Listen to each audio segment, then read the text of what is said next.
Merhaba değerli dostlar, ben Taner Maciran.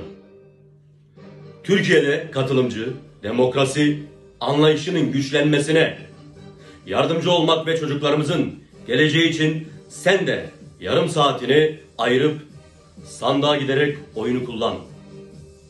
Ve bu sebeple ben de diyorum ki oy hakkını kullanmanın demokrasinin temel gerekliliğinin olduğunun altını çiziyorum. Her bir vatandaşın oyu bu ülkedeki barışçıl ve çok sesli, yaşam eşitlikçi, sosyal, politika ve katılımcı yurttaşçılık bilinciyle güçlenecek toplumun tuğla taşlarıdır.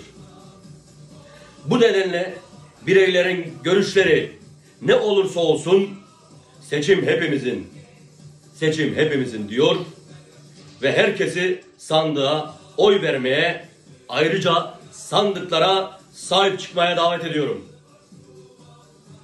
O zaman ben de bu vesileyle diyorum ki sandıklara sarılarak sahip çık ve giderek çoğalan, artan bu korku duvarlarını bir oydan ne çıkar ki demeden sen de oy vererek artık yık diyorum.